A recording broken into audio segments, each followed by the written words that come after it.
And David Letterman has like an internet thing, and he said he only has guests who don't need introductions. And Jim, I know you don't need an introduction, but I'm going to do it anyway. Jim Kenney was the co-founder with the late Ron Miller of Common Ground. He did his doctoral work in history and literature of religions at Northwestern University. And he served as Common Ground's executive director since 1986. And he has taught at Solel, Lakeside. I know many of you have studied with him, and we are so happy to welcome you this morning, the election of a lifetime. Let me remind everyone a couple of things. I will be muting everyone, even if you unmute or accidentally unmute. Jim will be taking questions at the end of the hour, and please put your questions in the chat, and then he'll look at them and I'll try to get them together. And Jim, with no further ado, please begin. And I'm going to spotlight you and people will be able to see you, and we're good to go. Okay, I'm really glad to be back here, even this way. I want to apologize at the get-go for the fact that I'm having, like everyone else that you watch on the news and so on, syncing problems. Before anybody writes me a suggestion that I need to expand my bandwidth, I'll tell you it is through the roof. I have extraordinary bandwidth, fast computer, all of that. It's Zoom. I will tell you that I'm in my fourth Zoom exchange with tech support there. The first one was all about make sure your computer is plugged in, which is essentially a way of saying make sure you're not a total idiot. But we haven't gotten much further. I believe that the problem is Zoom. But don't worry about it, because I'm going to be switching to screen sharing. We'll be doing a slideshow, and I'll be out of sync, but just a little box up in the corner. I was saying before that it's too bad there's nothing to talk about. Caramba. Or maybe I should say oi. So let's go ahead without further to this. 1 second, let me get rid of a little bit of junk. And then we're starting. Well, you already knew it was the election. The election is coming up. I call this one 2020 Election of a Lifetime. And I'll tell you, every time I say that, I want to add, you think? Election of a lifetime, you think? It could be. Two candidates that could not possibly be more different from one another. And I think these shots kind of capture that. And then I thought I'd kick off with some yard signs, a nice assortment of yard signs. Trump, law and order. I may have to read this because it's a little washed out. I keep hearing people ask, is America ready for a woman president or a gay president? Funny thing is, I never heard anyone ask if America was ready for an incompetent, vindictive, mentally unstable, misogynistic, homophobic, racist, traitorous, egomaniacal president. And yet, here we are. I, of course, have no stake in any of this. I'm totally neutral. Trump sign, make liberals cry again. That's one I kind of like. I don't like the sentiment, but I think it's kind of clever. This is cleverer. By Joe Biden, by Don. I think this is not a very effective sign. Just say no to socialism. It's so negative. The message is so awful that I don't think it's effective. I just don't think it's good politics. I think it's a bad yard sign, but it's interesting. I like that one. Nope. This may be my favorite. Any functioning adult in 2020. Or this is clever, but not. Just say no to Sleepy Joe. And this is really my favorite. What if we just built a replica of the Oval Office in a mental hospital and simply told him he won re-election? Okay, this is our sort of jumping off place for the first part of this conversation. We often talk about an October surprise. I put this instead as surprising October. Some of the things that have happened. It's interesting. I just read a piece the other day that said perhaps the most surprising thing or the most critical thing you can say about the Republican attempt at an October surprise is that they really haven't had one. there hasn't been an October surprise. And something else that I read the other day that really struck me is that the key thing about an October surprise is that it has to be surprising. And the attacks on Hunter Biden are anything but, and that seems to be the best that the Trump campaign can come up with. But October, of course, kicked off with a debate that was hailed by so many writers, so many pundits said, well, it was civil. It was a civil debate. I beg to differ with that. I don't think it was civil at all. I think the only difference was that the microphones could be muted and Donald Trump was often cut off. But his entire tone was insulting and rancorous and so on. Nevertheless, the most interesting thing about this debate is what was not said. And I recommend to you a piece by Roger Cohen. Roger Cohen is a regular contributor to the New York Times, also writes occasionally for the New Yorker and the New York Review of Books, one of my favorite columnists. And he wrote a column just about about 2 weeks ago, talking about what was not said in the debate. You can Google just Roger Cohen "not said" in the debate, and you'll find it. So I can't remember the title, but a terrific piece. And he went through a list of about 30 topics that should have been brought up. Most of them had to do with foreign policy. He started with and returned to at the end, Syria and the Middle East and so on. None of that came up, and he faults both sides for it. Anyway, it's a very interesting piece. But October has been surprising, but not in the way, let's say, in 2016, not in the way Comey's announcement that he was reopening the investigation into Hillary Clinton's emails. That is certainly the single event that turned that election. I don't know anyone that disagrees who's a significant election analyst. Anyway, so we have the debate. These are a few things to think about. I should have clicked that first. And we'll go back up into the corner there. The nomination and the rush to confirm of Amy Coney Barrett. Quite an astonishing thing. And it's one of those little gifts that Republicans gave themselves that's going to keep on giving, and not in the way that they expected. The rush to confirm after, you remember in 2016, when Barack Obama, after the death of Antonin Scalia, Barack Obama nominated Merrick Garland to the position. We were 8.5 months out. The primary season had begun, but the election was still 8.5 months away, and Mitch McConnell said, as a matter of fact, later he said, one of the proudest moments of my life was when I was able to look the president in the eye and say, Mr. President, you're not getting a Supreme Court justice. One of the proudest moments of his life.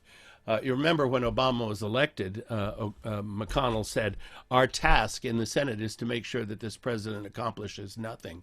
But in any case, the claim was made, and McConnell said it over and over again, it is not correct. It's unseemly in an election year for a president to nominate a replacement Supreme Court justice. We will not take up that question. It's up to the voters to decide. And McConnell pledged that should the same thing happen the next time around, should the same thing happen when a Republican was in the White House, that the Senate, if he were still in charge, the Senate would never take up that nomination, would not confirm. Lindsey Graham spoke out against the nomination of Merrick Garland and said, hold my words against me. We will never vote to confirm a nominee when the ball is in our court. We will never do that, and you don't get to do it this time. Later, Lindsey Graham claimed during the whole process, he claimed that the poor treatment of Brett Kavanaugh when he was grilled by Democratic senators, that's what changed his mind on procedure and so on. The reason I'm rattling on and on about this is that I think a very likely outcome from this will be an attempt by Democrats to not pack the court. They don't call it pack the court. People that don't like it call it packing the court. Democrats call it reform of the court, and it's very possible that we're going to hear people talking about adding seats to the court. That is a power that resides with Congress, does not require a constitutional amendment. And people aren't just talking about adding, 3 seats. 2 seats. You'd have to add an even number, 2 seats or 4. They're talking about possibly doubling or tripling the size of the court. If that happened, it would immediately mean that most of the business of the court would be handled by 3 judge panels, 3 justice panels, or by committees and that sort of thing, and it would bring the court back down to the level of the other 2 branches of government. So you're not looking at the prospect of 5 justices regularly saying no to Congress, no to the president, you can't do that, you can't do that.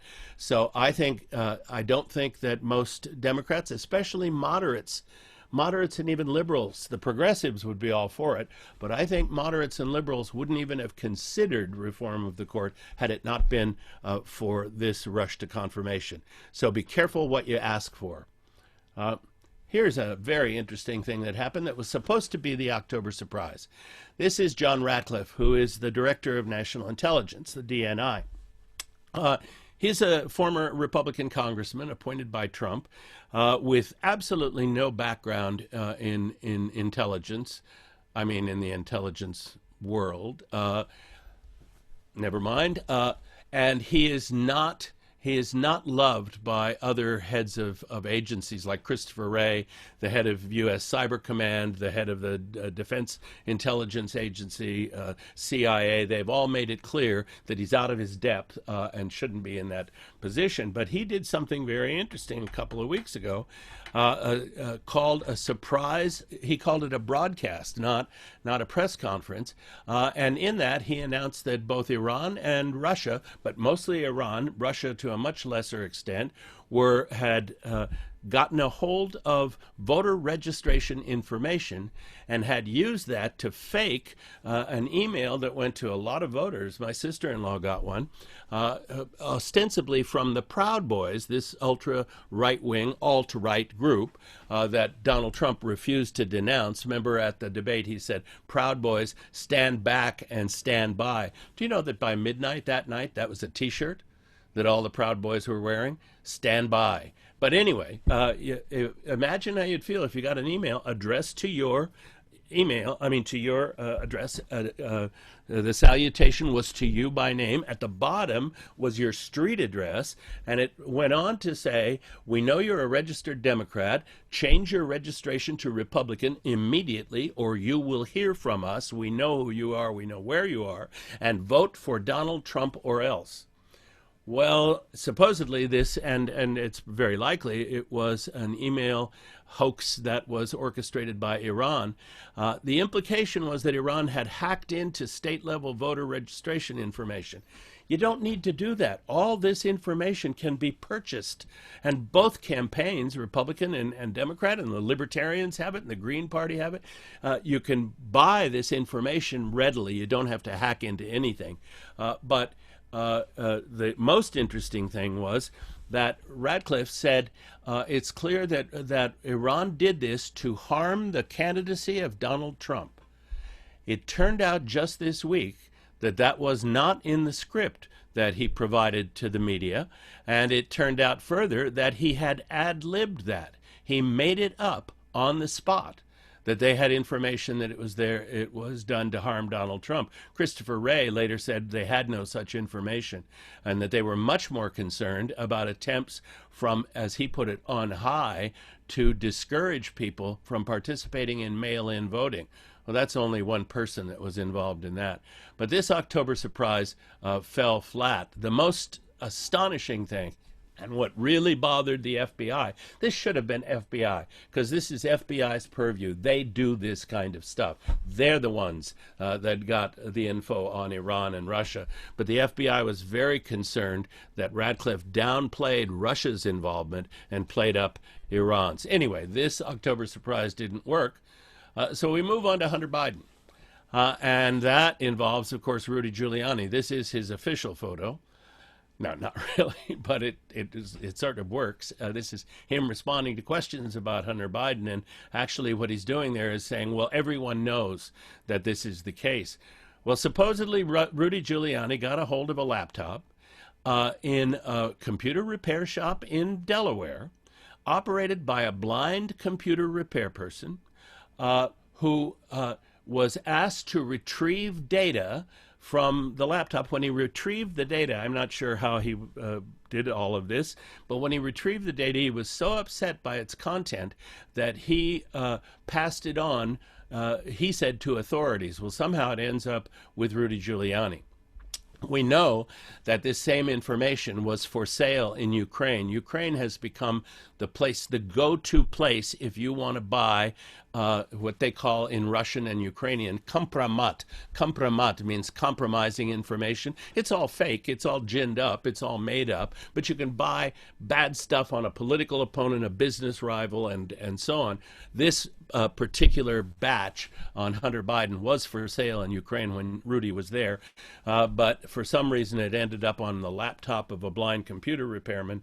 Hunter Biden traveled from California to Delaware to drop off his computer to be fixed. If all this damning material was on there, why did he want it retrieved? There's so many questions, and this too simply fell flat.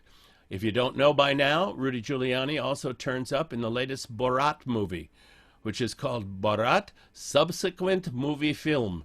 And there is a scene where Rudy Giuliani ends up in a hotel room being interviewed by a woman who plays Borat's daughter, and she is pretending to be a Russian journalist.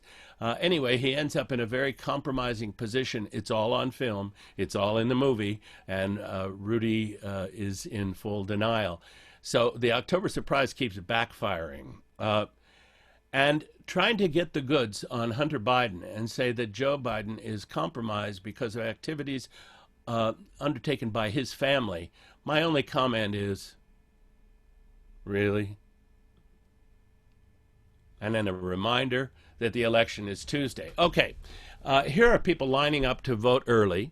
You know, since we're in the Chicago area, I just borrowed that old Chicago great one-liner, vote early and vote often. Really, just vote early. Well, the early voting is astonishing. Do you realize we are almost at 95 million?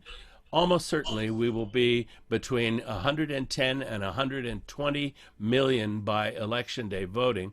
That means that we're on target. About 2 weeks ago, they were saying we're on target to equal the record voter turnout in 1968, which was 60%. Now we are absolutely on target to meet and beat the previous record, which is 1908, when William Howard Taft ran against and defeated William Jennings Bryan. Now, at that time, women couldn't vote, and most blacks had a very hard time voting. So we were talking about a percentage of the white population. This is astonishing. In general, early voting is always good news. High turnout is always good news for Democrats. But this time, the whole situation is compromised by the virus. So we don't really know. Donald Trump has been appealing to Republicans to turn out on Election Day, and his hope clearly is that at first Democrats may lead because of the mail-in ballots, but then Republicans, in the early voting, but then Republicans will swamp that with a strong turnout on Election Day. It remains to be seen. But the early voting is certainly exciting Democrats, because conventional wisdom says that's always good for Democrats. I'm suggesting we just don't know this year. It's likely better for Democrats, but we don't know. The map is good. I'm going to take you through the polls. The polls are very, very good. Joe Biden at the moment, according to 538, which doesn't do polling, 538.com, Nate Silver, most of you know about him. They don't do polling. They are poll aggregators. They average the best of the polls, and they bring into their algorithms and their analysis, they bring in their ratings of different pollsters. Is this a good pollster with a good track record, or a mediocre, not so good? And you understand, they discount their results as they bring them into the average. But at the moment, 538 gives Joe Biden a 90% chance of winning the election. I'll tell you more about that. So the polls are good, but that's not helping Democrats. And this is not a weeping Democrat. This is a sweating bullets Democrat. Very, very worried about the election. I don't know any Democrats that aren't worried. And that's because of 2016. And you hear people say again and again, what if the polls are all wrong again this time? it's very important that you realize that the polls were not all wrong in 2016. A number of state polls underestimated the turnout of certain classes of voters, to wit, and most significantly, non-college educated white voters. And the states where that was most significant were the three states that tipped the election: Pennsylvania, Wisconsin, and Michigan. Donald Trump won the election on the basis of 70,000 votes in 2016, 70,000 votes scattered across Pennsylvania, 40,000, let's see, 30,000, I'm sorry, 30,000 in Pennsylvania, 20 in Michigan, 20,000 in Wisconsin. In each state, that was somewhere in the vicinity of 1% of the state's total vote. But nevertheless, that was due to a stronger than anticipated turnout on the part of non-college educated whites. One of the most interesting things in this election is that Joe Biden is doing much better with non-college educated whites. The other thing to remember is that Biden's lead, 7 to 10%, but let's say averaging 7%, has been very steady since he confirmed the nomination, his lead over Trump. Hillary Clinton never had a steady lead. Her highest lead over Donald Trump was about 11 points, and that was 2 weeks before the election, right at the time when the Access Hollywood, grab them by the whatever tape was released. And so for a while she went up and she went back down. Donald Trump came at one point during their campaign, their race, came within 1 point or 1.8 of Hillary Clinton. Trump never has come that close to Biden. And as the election went off, Clinton had only about a 4-point lead. Biden has an 8.5-point lead at the moment. So nevertheless, that's you could talk about that all day long, and nervous Democrats aren't going to feel much better. The pandemic, though, when Donald Trump, Trump had been very successful in pushing the pandemic off to the side, pushing it out of the limelight. He did that by talking about mail-in voting and rigged election and a number of other things. And gradually, as the numbers seemed to go down, people dropped their rating of the urgency of pandemic. It was no longer number one with a bullet at the top of the issues list. But then Donald Trump tested positive. And then between 3 and 4 dozen people in his immediate orbit tested positive.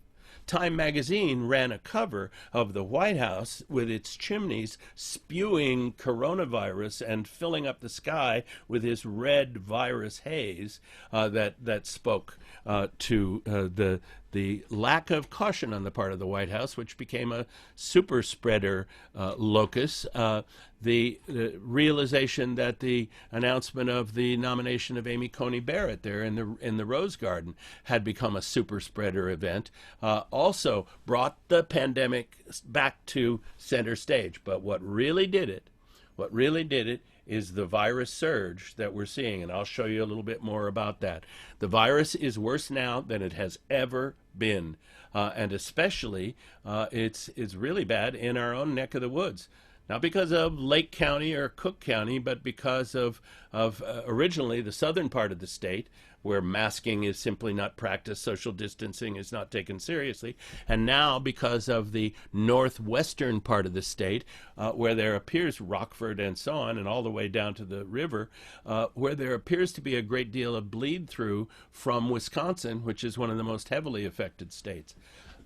I'll just point out to you that if North Dakota and South Dakota were countries, they would be the most infected countries in the world. So the pandemic is back at the center of everything, and I think it's increasingly difficult to believe that Trump has done a good job of handling it. And that's not my bias. That's what the polls are telling us, that he's getting about 35%, and that's equivalent to the number of his base ratings as having done a good job with the pandemic. What everybody is wondering about is what will we know and when will we know it on election night? How late will you have to stay up? Days? Well, it's quite possible that the results won't be known for days. People keep saying, or weeks or months. Forget about the weeks or months. I don't think that's in the cards. But it's quite possible that we won't know on election night. If we do know on election night, it won't be until 2 or 3 in the morning. it seems to me. What's going to be important? These two states. Florida, extremely important because it's a bellwether state. Biden has a little lead between 3 and 5 points, depending on the poll, but that's significant. Remember, the closer we get to the election, the more a 3 to 5 point lead matters, because there are fewer and fewer people that haven't made up their minds. So where do you pick up the people to balance the scales there? But Florida is also significant. It's got 29 electoral votes, but it's also significant because it reports early. We're very likely to hear from Florida that night. And so that's extremely, extremely important. If it's a blue wave, if Biden really does well and senatorial candidates do well and so on, then we're likely to end up the evening with a very clear idea. The stronger the Democratic win, if there is a Democratic win, then the earlier we will know. If Donald Trump wins, and there's a reasonable chance that he will, 10%. 10% chance, and nothing to sneeze at. It's also nothing to be thrilled about. If you're the Trump campaign, you'd much rather have 90 than 10. If you were sitting down at the roulette table and you knew you had 90% odds, you'd never get up. But every now and then, the guy who had a 10% chance of winning would hit. But in any case, the stronger a Biden win, the more likely you're going to know by the end of the night. Now, the other state that's really significant is Pennsylvania. Very likely the tipping point state, or at least in many of the simulations. But Pennsylvania is going to be slow to report unless it's a blowout. If it's a blowout, it could be called that night. If it's not, you could be waiting days for Pennsylvania, because they count some ballots days. They begin to count some ballots days after the election. Okay, we're going to talk about the possibility of a trifecta. Not right this second, but in a moment, we're going to talk about the possibility of a trifecta. Here's what I mean by that. Well, you know what I mean. Democrats win the White House, they win the Senate, they win the House. They hang on to the House. At the moment, there's a 95% chance that Democrats hang on to the House. They're not going to lose the House. At the moment, there's a 77, according to 538, 77 to 78% chance Democrats take the Senate. Imagine that. In January, conventional wisdom, political wisdom, was that there was no chance of Democrats picking up the Senate. Now it's a 77 to 78% chance, which is very strong. So if I'm not going to be analyzing what happens if Democrats hold the House and win the White House but don't take the Senate, what if things are just the way they are now, Democrats have the House but not the Senate and the White House, because you know how to answer those questions. The most interesting possibility is that Democrats have all three. Just to a political junkie, it's the most interesting question. What would they do? And you see over there where I have a lineup from one of the later debates, the herd has been considerably thinned by this time. Quite a few people have dropped out, but you still have a range of people from what's his name, Steve Bullock, who's the sitting governor of Montana, but he's term limited out. So he ran for president for a while, dropped out to run for the Senate, and now he's neck and neck with the incumbent Steve Daines running for the Senate. But he's a moderate. He's a blue dog. He runs and has served as governor in a red state. So he has to be more conservative in his positions. John Delaney next to him, very conservative guy. John Hickenlooper, whom I have known for a long time. He's a former mayor of Denver, my hometown, and governor of my home state of Colorado, friend of the family, and so on. Hickenlooper is also, he's a, what you might call a liberal, by no means a progressive. Beto, we start to slide into progressive territory. And Elizabeth and Bernie, you know, very progressive. Buttigieg, a moderate. Amy Klobuchar, a moderate's moderate. Seth Bullock, another blue dog. And Tulsi Gabbard there at the end. All I can say is she's from another planet. I don't know how to identify her any more clearly than that, a congresswoman from Hawaii. But here's the point. Will Democratic moderates, let's say blue dogs and moderates and liberals and progs, I call them, progressives, will they play nice? Or will we see a Democratic Party split into four? We did over health care. It was very hard as Democrats tried to pass the ACA, very hard to get blue dogs and moderates to play along. The liberals and progressives were on board. So we'll get into all of that. Here's just stuff you already know. The new COVID record. The darker, the darker the color, the worse the situation. If that map's not disturbing enough, check out this one. And this is a global map. But will you look at the upper Midwest and upper West? And Illinois is a good example of a state that has done most things right. And nevertheless, because too many people, small groups of people, too many people won't play along, won't distance, won't mask, and so on, there's nothing that authorities can do. But look at that. And some of the states that matter most are hardest hit. I think one reason why Wisconsin, lately, Biden has been polling very well. I'll show you a poll out this morning. I get up early, and one of the reasons I got up early this morning, well, I always do, but one of the first things I did is look for the New York Times Siena poll, because I knew it was coming out, a poll that would cover Pennsylvania and Michigan, Wisconsin, and Arizona. And anyway, the numbers were very good for Biden. I have some bad numbers for Biden to tell you about, too, but I think one reason he's doing as well as he is in in Wisconsin here, is because the virus is so very bad there, so bad. And none of it phases Mike Pence, who has intensified his political tour. His audiences are like Trump's. They are unmasked. They're elbow to elbow. These have been described as super spreader events, and tracking does reveal that in the wake of Donald Trump's rallies and Mike Pence's appearances, outbreaks have been occurring. It's hard to nail down because you have to wait a couple of weeks, but the pattern is clear. The pattern is clear. So far, nothing equals the Sturgis motorcycle rally earlier this summer.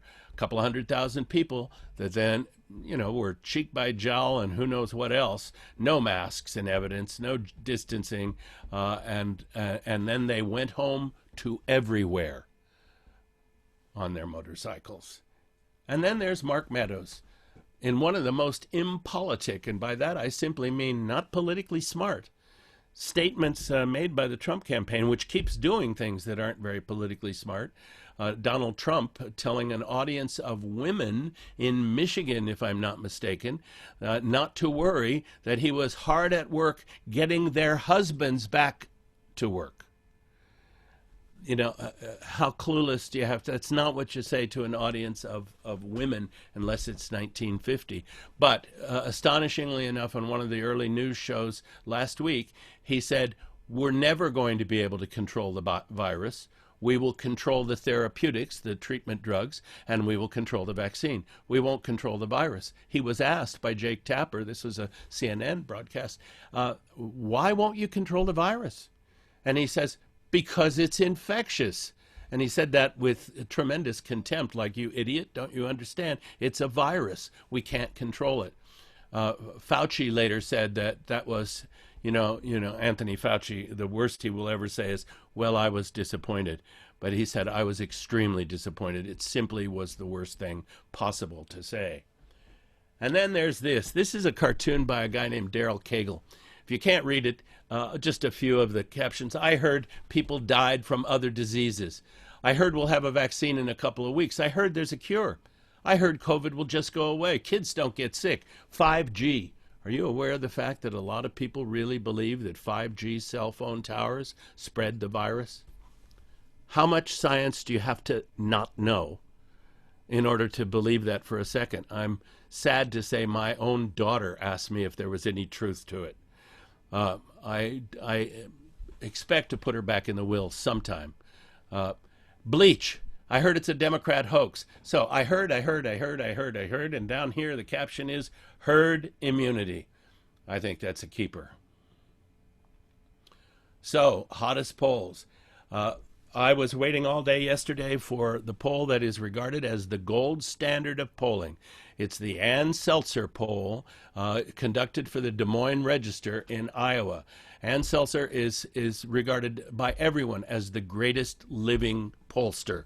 538, Nate Silver wrote a piece to that effect last week. But this time she took everyone by surprise, and it seems like her poll is an outlier because there's no other poll in the field that's saying the same thing. And here is the news. Iowa poll. Donald Trump takes over the lead in Iowa as Joe Biden fades. This was at 6 o'clock last night. And the Trump lead went from nothing to, I'm sorry, I typed that wrong. It's just 7 points. It's not 8. 7 points. Totally surprising, but this is Ann Seltzer. But you should know this. She does what's called RDD. And RDD is random dial distribution. Anyway, what she does is simply her algorithm generates random phone numbers. And they call, these are telephone polls, they call and talk to people. That's good because you get a nice random distribution. But the only thing she can do is adjust demographics. In other words, she can't adjust for age groups. She can't adjust for I was going to say intelligence. I meant education. She can't adjust for very well for wealth or for earnings. All she can do is say, well, you live in an area like this or you live in an area like that. So although this kind of polling can be very accurate, it also from time to time produces an outlier. And most people that are looking at it are taking it seriously, but discounting it a little bit because it's such an outlier. There hasn't been any movement whatsoever in any other Iowa polls that would suggest that this is makes sense. If it weren't for the fact that this is the best poller in the business, nobody would be taking it seriously. But it is significant, and that means that Iowa has moved in the 538 averages, in the averages made by Larry Sabato at the University of Virginia. He operates something called Sabato's Crystal Ball at the Virginia Center for Politics, another great aggregator. We'll see him. And 270 to win is another great aggregator, slightly Republican, Sabato slightly to the left, and 538 in the middle.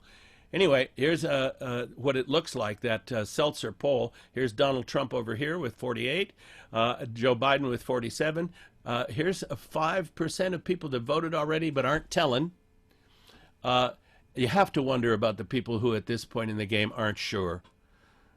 These are people who don't get out much. There's a group that is voting for someone else. That's the orange group. And this is very interesting. Usually you would have at least a few percentage points of people who aren't going to vote. The people who aren't going to vote are, at least in this poll, 0. No one reported that they weren't going to vote. That's extremely telling. So this morning at 4 o'clock, the polls that I was looking for, the New York Times Siena polls, also gold standard polls, they were in Pennsylvania, Arizona, Wisconsin, and Florida. And the one everybody was waiting for was the Siena New York Times poll of Pennsylvania. Biden has been holding 4 or 5 point lead, and he moved up to 6. Extremely significant. The campaign is very happy about this because it's late in the game. There isn't much time for people to change their minds or rebalance the scales here. But also, Biden is leading by 6 points in Arizona, 11 in Wisconsin, 3 in Florida. So the Siena poll restarted the hearts of Biden campaign staffers after the Iowa poll stopped them cold last night. And here are the releases. Now, watch here. It's only these bottom 4 that are Sunday results. North Carolina is Thursday, Michigan Wednesday, and Tuesday was Nevada. But they're all reasonable leads. North Carolina and Florida the same. And they are very similar demographics, 3 points. But Arizona, 6 points. Pennsylvania, 6. Wisconsin, 11. Very significant. This is the New York Times this morning, and I recommend it to you. There are extraordinary pieces by New York Times major opinion writers who range from liberal to conservative. What have we lost?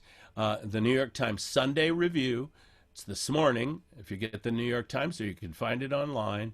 And I've only read 4 of them, but they are incredible. Christoph, Bruni, Goldberg, Krugman, David Brooks, Jennifer Senior, Charles Blow, Roger Cohen, that I was talking about before, Bret Stephens, extremely conservative, Gail Collins, who often writes with Bret. She's the liberal, he's the conservative, Jamel Bouie and Thomas Friedman, you know, and Maureen Dowd, Ross Douthat. If you've ever wondered how to pronounce his name, it's Douthat. He's very conservative. And Farhad Manjoo, who's a techie guy. But we've lost persuasion, innocence, imagination, the Pax Americana, faith, generosity, our naivete, our word. Conservatism itself, says Bret. A female president, says Gail. Our illusions. Allies, says Tom Friedman. Of course, Tom Friedman would say that. That's where we've really been hit. We've lost our pride, says Maureen Dowd. We've lost a reckoning. Have we learned nothing, says Douthat. But Farhad Manjoo has a more upbeat take. He says we've lost our apathy. This is the end of American complacency. These are fabulous pieces. As I say, I've only read 4 of them, but I know all these writers, and this is a way to spend your Sunday. You can find it online. Remember, it's just look for What Have We Lost? New York Times, What Have We Lost? Okay, state of the race. This is a poll aggregator that you should know about for this time around and for next time around. 270 to win because we have 538 electoral votes, and so you need 270 to win. This site, which, as I say, leans slightly Republican, you'd see more ads for Fox News on their site, that kind of thing. But their integrity is high. They're very skilled. And here's what's interesting. Already, if the election is held right now, and their numbers, if their numbers are right, Biden has it in the bag. He wins with 290 electoral votes, 163 for Trump. What would be the toss-up states? Well, there are 2 states you should know about that don't award all their electoral votes to the overall winner. It's not winner take all. And those are Maine and Nebraska. They award a chunk of their electoral votes. They award 2 electoral votes each to the overall state winner. But then they award the electoral votes, 1 each for their congressional districts on the basis of the turnout there. So Nebraska's 3rd congressional district, which is like 3/4 of the state. It's almost the whole western part of the state. It's the reddest place in the union, just as Washington, D.C. is the bluest place. The chance of Nebraska's 3rd congressional district voting for a Democrat, it will never happen for a while, at least. It's like D.C. voting for a Republican. But Nebraska's 2nd congressional district is Omaha, and Democrats always hope they can win it. They never do. This year, everybody is saying they've got it. Trump even made a campaign stop in Omaha trying for 1 electoral vote. That's significant. Maine's 2nd congressional, Democrats are going to get all the other votes in Maine. It's a Democratic state. But upstate Maine is red as red can be. Not this time. It's a toss-up. Maine 2nd. It's a toss-up, although many pollsters or aggregators are rating it as likely or lean blue. But the toss-up states are Iowa, Ohio, and just in the 270 map, North Carolina, Georgia, and Florida. Do you understand what this means? Biden could leave all those on the table if he gets all this other stuff. If every state that's at least light blue or darker blue or darkest blue, which means leans, likely, and safe, if every bluish state goes to Biden and every reddish or pinkish state goes to Trump, Biden wins, and forget about these toss-ups. He doesn't need them. So that's one state. Nice thing about 270, though, let me show you this. You can click on their map library, and without traveling to these other sites, you can see it all. There's a map that you can fill in yourself.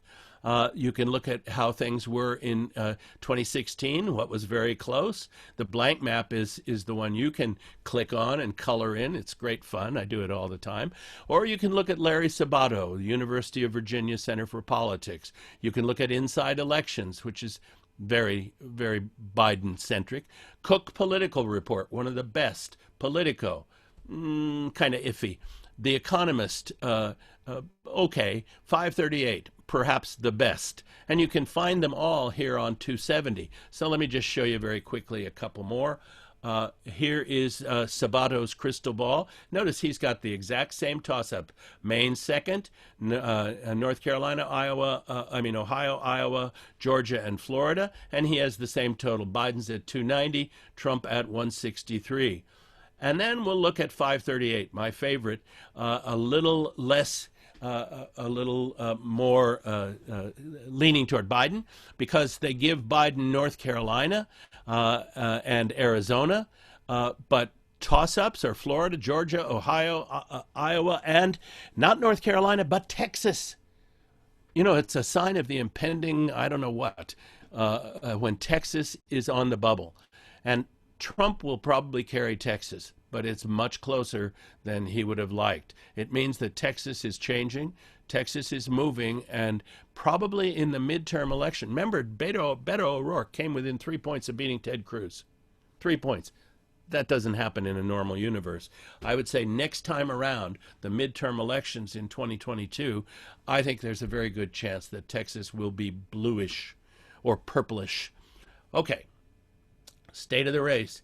If you want to know, I don't have time now to mess with this for very long, but if you want to know what you're going to hear on election nights, the darker the color, the more likely to report. Florida will report, but so will all these states, South Carolina, Alabama, Tennessee, all the way up here to Idaho, and that's a strong red, and Oklahoma, strong red swath. If Trump gets all of those, and he's likely to, that's 72 electoral votes in the bag for Trump that night. And the lighter color means you may know that night, you may not know. You may know part, you may not know it all. Pennsylvania, very important, and probably you won't know about Pennsylvania. Remember, everything I'm just saying is off the table if it's a blowout. If it's a blowout, Pennsylvania could very well be called that night. But I wouldn't take it to, I wouldn't bet the farm on it. So be prepared. Oh, I was going to blow that up so you could see it better. Oh, too late. Okay, let's look at, very quickly, a couple of things. This metric is very important. Approval, disapproval. Donald Trump has never been in positive figures for approval during his whole presidency. It's always been about 7 to 10 or 11 points. At the moment, he is, as they say, underwater. In other words, his approval is below his disapproval by 8.5 points. That's very significant. Presidents, in a normal year, presidents don't get reelected with that kind of record. All bets are off. Here's perhaps the most predictive metric of all when we're talking about the Congress. The congressional generic ballot, generic congressional ballot. Voters are asked, if the election were tomorrow, you want a Democrat representing you in your congressional district or a Republican. When it gets to 6, the difference between the two, you see Democrats lead in this count by 8. And they've been 7 or 8 consistently for weeks and weeks and weeks, months actually. When it gets to 6, it's looking really good for the party that has that lead. If it's 7, it's looking really good. If it's 8, you're looking at some kind of a wave. I don't think the wave will pick up many seats for Democrats. If I had to bet, and I were in Vegas, where you can bet on anything, I'd bet that Democrats would pick up 5 or 6 seats in the House. I'd also bet that Democrats control the Senate. But this is a very interesting metric. So's this. This is the latest presidential poll average, and Biden's leading Trump by 8.5. He's been consistently above 7. Hillary Clinton was never consistent, did not average 7. She averaged 4. So that's something to consider when you're worried about 2016.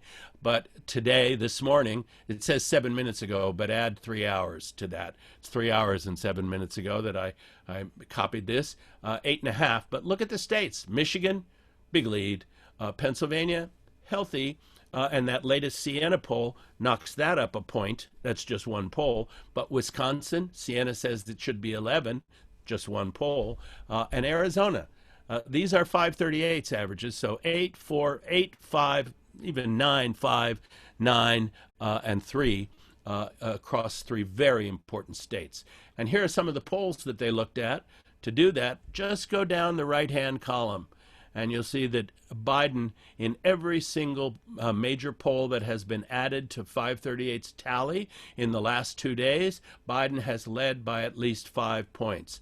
You notice over here they rate these pollsters. So when they're adding it into their average, SurveyMonkey, that they don't take very seriously, does not have as big an influence as, believe it or not, Fox News. Fox News has an A- rating because the network may have a strong bias, but their polling outfit is first rate, high integrity. Go figure. Okay. This is one of my favorite things. I just call it the bubbles. Here's what 538 does. They run 40,000 elections a day, 40,000 simulations. And each of those simulations has a slight, I'm moving slider switches as though I were sitting at a giant recording studio mixing board. Move up the treble, move up the bass, and so on. Move up the youth vote in Georgia. Move up the senior vote in Florida. Move. You understand what I'm saying? The color, the black and Hispanic vote in Texas. You can make all these adjustments. They make 40,000 permutations and then run those elections. Takes a split second to do it with computers, and they do it 40,000 times a day. And then here's how they report out on the basis of every 100 votes. So I said 1 month ago, I should have changed that. It's 2 months ago that in September, Biden was winning 71 out of every 100. That means 71% of the time. And then October 3rd, he's up to 80. October 10th, he's up to 85. October 17th, he's at 87. And October 24th, still at 87. And this morning, he's at 90. He's at 90 with Trump with a 10% chance of winning. That means out of those 40,000 simulations, 90 out of every 100 times Biden wins.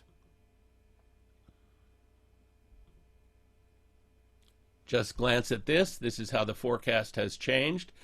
What I want you to see is how consistent Biden's chance of winning has been until long about early September, he started to spin way up and Trump down.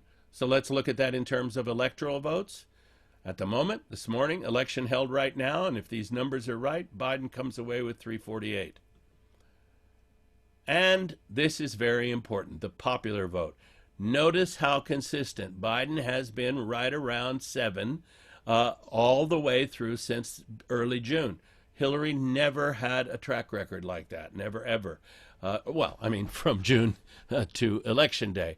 Why is this important? Because the way our electoral college is configured, Biden would need to win not by a bare margin, but by a significant margin in order to carry the college. If he only wins by 1 point, he's got 7% chance of winning the electoral college. This is the likelihood of that outcome. If he wins by 1 or 2 points, 4% chance of that happening, his chance of carrying the electoral college is only 20. He's got to get up to 5 or 6 points before he breaks into a 88 to 96% chance. But when he gets to 7, and he has been at 7% all the way through, since April, he's been at least 7% lead over Trump, his chances of winning the electoral college go to 99. When he arrives at 8% lead, in other words, if on election day he wins the popular vote by 8, and the likelihood, look at that, this is by far the most likely outcome. All these other outcomes are small change, but this has a 43% chance of happening. And if it happens, Biden's chances in the electoral college go to 100%.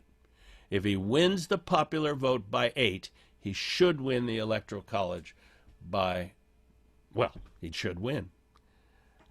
Who knows? Who knows? All of this is iffy. Here are the states that are most, let's just say, on the bubble. I'm puzzled by why they've been including Nevada for the last 3 or 4 days, because Biden's got a 90% shot. I think the reason is that Nevada is not very often polled. We don't have good, up-to-date, high-quality polls there, and Nevada is the shifting demographic. Nevertheless, here's a change since day before yesterday. Biden is now favored in Pennsylvania, not slightly favored. Not slightly favored in Arizona, but favored. Wisconsin used to be here on the bubble. Wisconsin's gone because Wisconsin is regarded now as pretty safe Biden territory. Yesterday, Biden had much better odds. It was closer to a draw, closer to, well, it was Trump 55 and Biden 45 in Iowa. That Seltzer poll knocked it. And so now Trump is slightly favored. You might think that a 65 to 35 advantage is more than slightly favored. It's actually not, because so much can change. It's still volatile. But look at this. Toss up in Ohio. That's surprising. This is the stunner. Biden slightly favored to win Georgia. Trump only slightly in Texas. Biden slightly favored in Florida. Trump slightly in Ohio. Biden slightly in North Carolina. And Biden favored, and clearly favored across these three bottom ones. None of this is a guarantee. A poll and a poll aggregation is a snapshot. It is not a promise. It's not even a prediction. It's a snapshot. Where are things today? But it's a pretty accurate snapshot. And which camp would you rather be in? That's all. No guarantees. Trump has a 10% chance of winning. Things happen at the 10% level all the time. All the time. People yell at me for, they say that last time around I promised that Hillary was going to win. Never, ever. As a matter of fact, one of the things I was saying as in the closing days was that the Cubs had gone into the World Series. Remember, it was 2016. Cubs went into the World Series with a 25% chance of winning. And you know what they did? They won. Trump went into the election with a 25% chance of winning. And you know what he did? Okay. That's, by the way, today, the latest stuff. I'm just going to jump ahead and jump to show you something, and then we'll stop. And that is this. So, if it is a Democratic trifecta, will the Blue Dogs and the Mods and the Libs and the Progs, I love that, Dogs and Mods and Libs and Progs, will they play nice, or will we be looking at schisms and schisms or shared vision? So here's my little map of, let's imagine they take all three. The White House, the House, and the Senate. They take all three. What will they do? Will they pack the court? Well, Democrats won't say pack the court. They'll say reform the court. Here's a cartoon from 1937 when Theodore, listen to me, when Franklin Roosevelt tried to reform the court and add justices. That was because the Supreme Court was saying no to every piece of New Deal legislation. Rejecting. So Roosevelt said, well, I've got the Congress, and we have the power constitutionally to put as many justices on the court as we want. I'll appoint those justices. They'll be approved by the Senate. How do you like them apples? You can almost imagine FDR saying them apples. And what happened was this, that two of the swing votes, but that had been voting on the conservative side, said, hold it, don't pack the court. We're going to, and this was not public, but in private, we promise you a fair hearing if you don't follow through on this. And Roosevelt said, well, we'll see what happens. This is called the switch in time that saved 9. This is very famous. Everybody is telling you today that Roosevelt tried to pack the court and it failed. Nonsense. It was a success. He threatened to pack the court, and the court said, okay. So that's something to consider. Also consider this. People are so worried about what they think is going to be an Amy Coney Barrett court. It's a John Roberts court. And John Roberts is very concerned about the court. He's very concerned about its legitimacy. He's very concerned about his own legacy. Because, you know, we don't remember justices. We remember chief justices. It's the Burger Court, the Warren Court, or the Burger Court, or the Rehnquist Court, and now the Roberts Court. And Roberts he saved the Affordable Care Act. And I think Roberts is I think he's quite a guy, actually. He's a lot more conservative than I am. You can probably pick that up. But I think he is a man of high integrity, and so I'm less worried. But I do think you're going to see at least a very serious Democratic move in that direction. Maybe it's a feint, a deke, a fake, and maybe it's real. But you're going to hear about it. I love this banner. We must now be ruthless. Ruth is gone. 1957 is the year. These are Democrats assembled. There's Stuart Symington, if you recognize, Robert Byrd, and here's Fulbright. And this is Richard Russell, senator from Georgia, who was the dean of the segregationist Democratic Senate. Remember, 1958, the racists have a home in the Democratic Party, not the Republican. All that changes after the Civil Rights Act in 1964, Lyndon Johnson, Hubert Humphrey, Everett Dirksen, and the Voting Rights Act in 1965. The Southern Democrats become Republicans, the Northern Republicans become Democrats, and the parties absolutely switch their valence. That was in 1968. But in 1957, Richard Russell was organizing, not all these people were on his team, but he was organizing to block the 1957 Civil Rights Act. He was successful.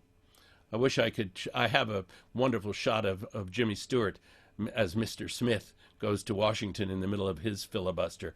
I think what you're going to see is a very serious Democratic attempt to end the filibuster, to end what is increasingly referred to as the tyranny of minority rule.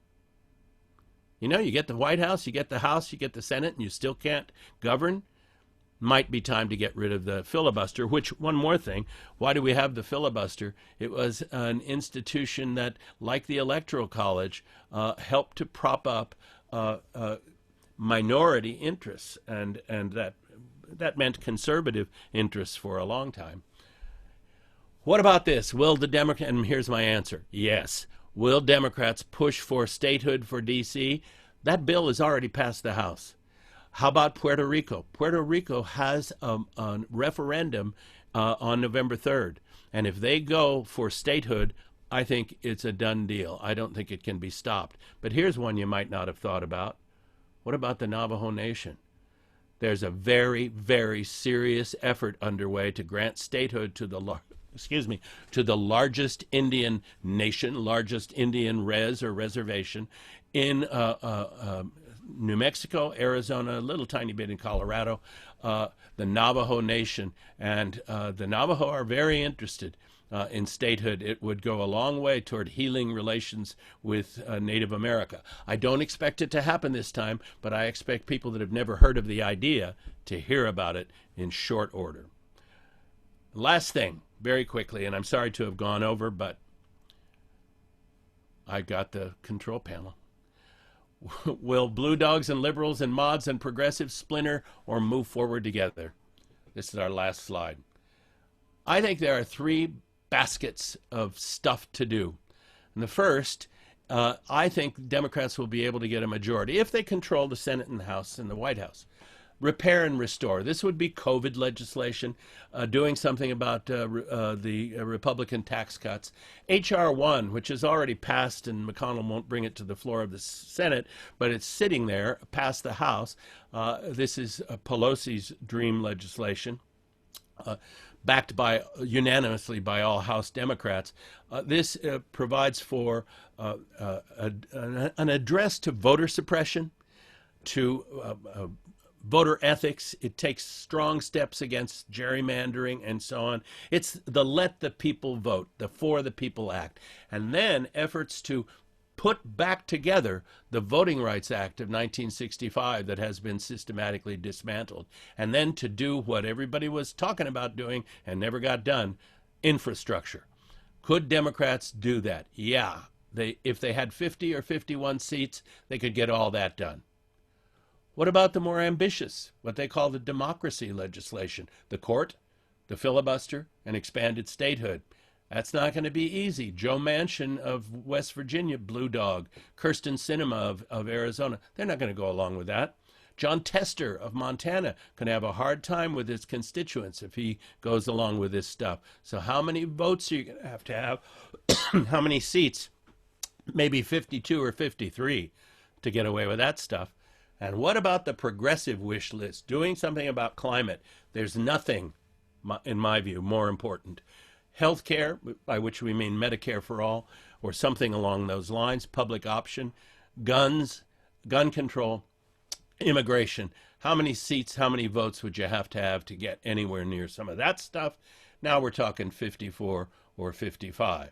So many people think Democrats take the Senate and they get to do everything. Nope, not going to work like that. So think about these three tiers. No guarantee, but I think it's a pretty sensible outline of the what if. Okay, thank you for giving me a little extra time. Not that you had that much choice. Yeah, Jim, we have some great questions. The first Okay. one that I want to ask you from Jim Schuster is, how do you see the risk of violence based on the results? As you take a drink, I'll share with you that the Jewish Federation emailed us at Macomb Soledad Lakeside, said to close early on Tuesday and close altogether on Wednesday. Right. My book group will be fine. Don't worry, we're virtual. I think that makes sense, the closing. I am much less worried. Now, first of all, you're hearing all the pundits talk about it. You always have to realize that they are looking for a hot story. And so they will pick up on something that's possible. And by the time they're through talking about it, it seems like it's imminent and unavoidable. I do not think that serious violence is imminent and unavoidable. And even though the president, for example, keeps saying, we want people to come and come armed to watch the polls to keep the Democrats from pulling a fast one, because you know they're going to cheat, and so on. And militias like the Proud Boys and so on are saying, we're going to be there. The Boogaloo Boys, who for whom the term Boogaloo, these people you can recognize because they're packing automatic weapons, and they all wear Hawaiian shirts. Don't even ask. I mean, but Boogaloo to them means the impending civil war, and they promise to be there. But you have to remember that they've been so open about all this, these threats. It's not like the other side, the other team, doesn't see it coming. And so even though law enforcement as a collective might lean slightly toward Trump, they do not lean toward violence at the polls or violence in the wake of the election. And I've heard from, as I've been digging around, I've heard from law enforcement people all over, not directly, but, all over the country saying, we know, we're drilling, we're practicing, we know it's a possibility, and we're ready for it. As far as mischief in the courts, we keep hearing about Trump assembling a whole phalanx of lawyers. Well, Eric Holder has been on the voter suppression beat for a long time, and he's got a phalanx. And Mark Elias, who is probably the #1 Democratic election sanctity guy, who is a constitutional lawyer, par excellence. And he's got a team of about 800 lawyers who are ready to hit the ground running. So I'm not much worried about this going to the courts. I think there will be, already there are hundreds of lawsuits, but those are mostly about what ballots should be counted and so on. A lot of mischief, a lot of voter suppression that has to be dealt with. It's unfortunate. Millions of ballots are not going to be counted, but I think that may not, in the long run, it's a terrible thing, but in the long run, it's not going to matter. And I think that violence will happen here and there, but we're not on the brink of anything like a civil war. I think people need to relax about all of that. But I think it's a very good idea because we know that synagogues and temples and so on are often first targets of choice for the truly deranged, and there's no shortage of the truly deranged. By the way, on another day, I would like to talk about an idea I've been working on for a long time, which is that extremism is in our country right now absolutely a direct product of uncertainty. And you can't very easily beat down or tamp down extremism, but you can sure go after uncertainty. And that's the key. Anyway, that's just a little side. Vanessa? Can you hear me, Jim? Yes, can you Yeah, hear me? okay, good. And The I'm sorry if Kesslers I'm asked really out about of sync. the Kesslers asked about Michael Moore. What is he saying? Because famously last time he said that Trump was going to win and no one listened to him. Who said this? Like, Michael Moore, the documentary filmmaker. I couldn't make that out. Michael Moore. Oh, Michael Moore. I strongly recommend taking everything that Michael Moore says these days with a pillar of salt. Michael Moore has gone so far around the bend, he's almost back. Now, that's just me. I think Michael Moore has become more and more incendiary and more paranoid. And his reasons for saying Donald Trump would win last time were completely wrong. But then he takes credit for having called it right. You call it right, but you call it right for the wrong reasons. No, you don't get points. You don't get points for that. So I think there's a possibility. I think there's a non-trivial possibility that Trump will win. I think there's a huge possibility that Biden will win. I'm gonna go to bed on election night thinking about that. Don't worry about Michael Moore. He's done an amazing job for us. I still can't hear. Ross, are you there? Yeah, I've got it, Vanessa. We have a couple other questions. What if Trump threatens not to leave? Okay, so now we're setting that aside from all the legal shenanigans, right? He just says, I don't accept the results, I'm not leaving. The next thing that would happen, first of all, Trump's and Pence's terms end at noon on January 20th. And if he's still sitting in the Oval Office, a group of Secret Service agents will come and will say, Mr. President, you need to leave, and they will escort him out. There is no such thing as a president saying, I won't leave the Oval Office. You know, the military officer that carries what they call the nuclear football, the codes to launch a nuclear strike or a nuclear defense, who follows the president around, he will not be following Trump. He will immediately be dispatched to the president-elect after noon on January 20th. You don't get to stay. A lot of people have said the military would have to step in, and unfortunately, two senior serving officers, a general and a colonel, who actually know an awful lot about the interface between the military and the civilian authority. They write about it, but they have actually suggested that it might be necessary for the military to step up and remove the president. Fortunately, all the Joint Chiefs and everybody else said that's the worst idea ever. The separation is critical. The military can't do that, and you don't need the military. Secret Service that would fall to them. It's their job, and they will remove him post haste. Politely, very politely. Another question: what do you fear from a lame duck session? Well, it depends, but I would say. Normally, you know, and we always keep prefacing everything by saying in a normal presidency, you wouldn't fear it at all. This time, I think Donald Trump is capable of anything and everything. One suggestion that is really making the rounds inside the Beltway, I don't know how to rate it, I don't know, but I keep hearing it, is that Donald Trump, if he accepts that he has lost, is very unlikely to serve out his term. He will say, I've had it. And you know, I've accomplished what I came here to accomplish, and you know, goodbye.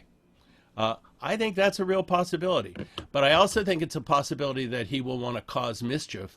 But now the senators, for example, that have been backing him with his mischief, I think will be chastened if there is a significant defeat of the president. And I think a lot of that GOP support for anything you want, Mr. President, anything you want, Mr. Trump, will peel away. And there's also, you have to remember, there's Nancy Pelosi. People don't understand what a firewall Nancy Pelosi has provided. She's not popular, but boy, is she effective. So I'm not worried about that. You know, call me a Pollyanna. And by the way, I'm not optimistic. I'm not an optimist. An optimist is one who says, I've surveyed the information and the news is good. No, I'm hopeful. I'm very hopeful. I hope for the best. I think there are more good people than crazy people. Just And we're coming up here, but how much damage could be done between the election and the turnover? well, that's what I was addressing. I think it's the potential is significant, but I actually don't see that happening. I mean, how do you the one thing you have to worry about is presidential executive orders.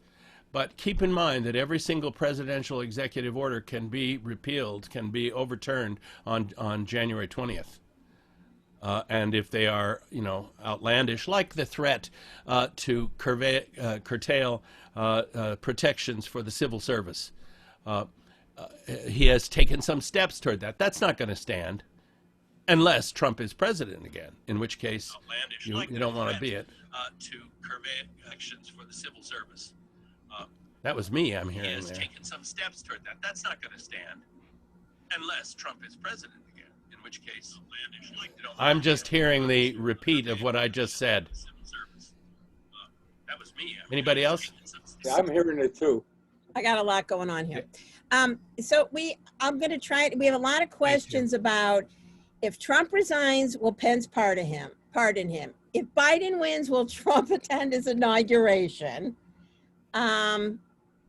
So what do you think?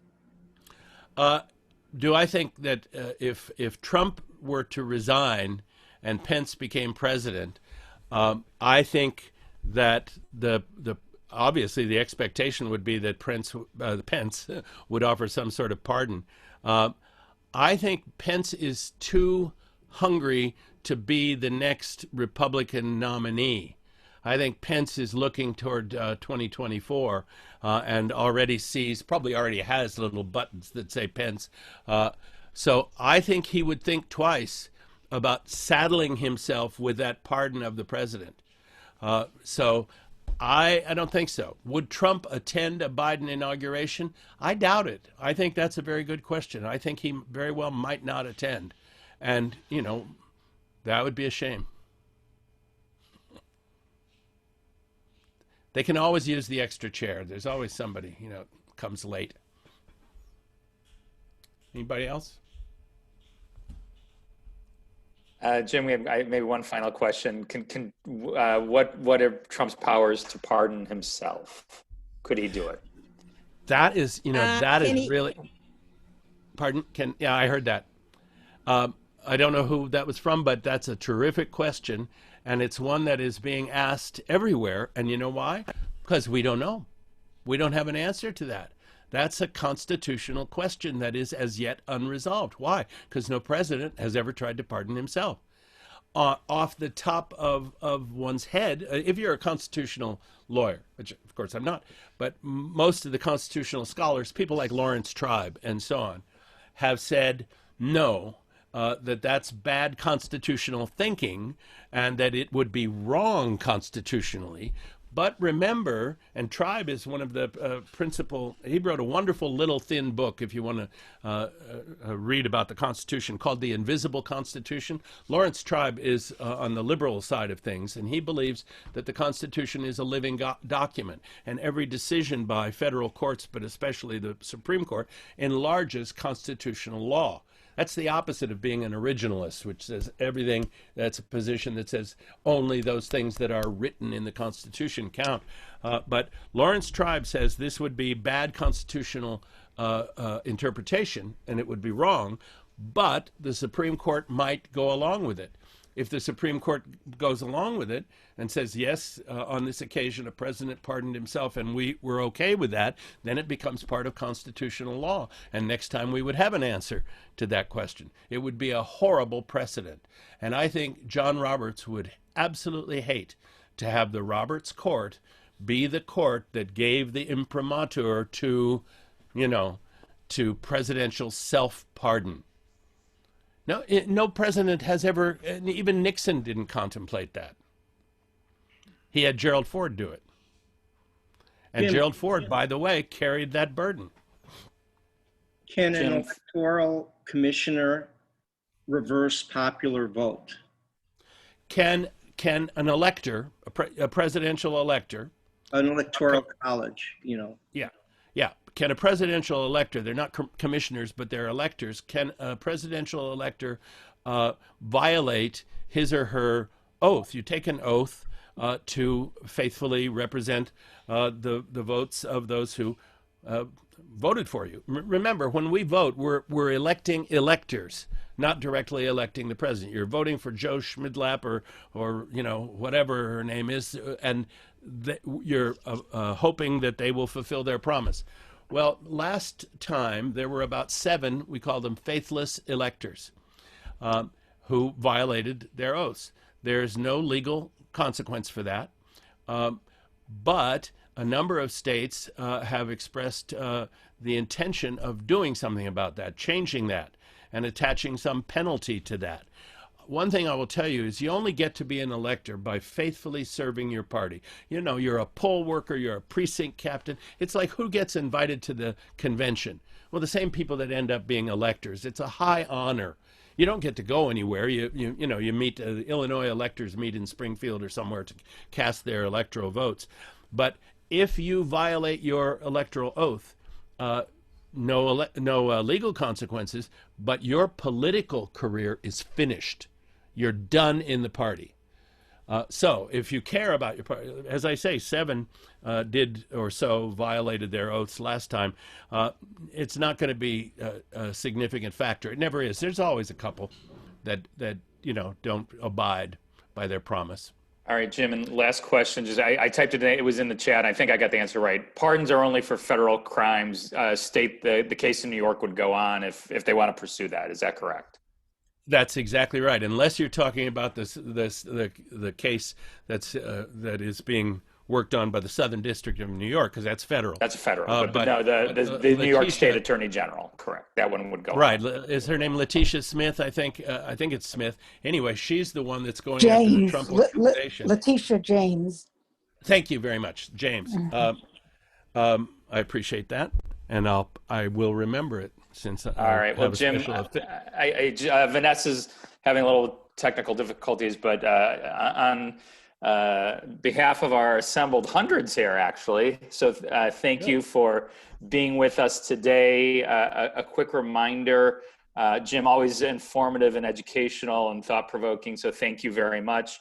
And then for our group, we'll reconvene next Sunday, where we've got one of our own, Ben Zeller, a professor up at Lake Forest College. I'll sort of do the what's next talk, and hope to see everyone there. And as always, our regular weekday programming with Rabbi's classes and worship continue.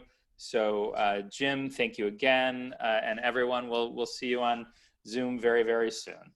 Have a great day. Thank you all. And Ben is really great. He's really terrific. Thank you. We're happy to have him as part of our community. Thank you. Right. Bye-bye. Thank you so much. Thank you. Thank you. Thank you. Thank you so much. Wonderful. Thank you. You're making my day. Keep it up. Come on. Wonderful. Thank you. Come back. Adios. I think so. Come back, Jim. I will. Good. Up to Look the- forward to it. Come back, Jim.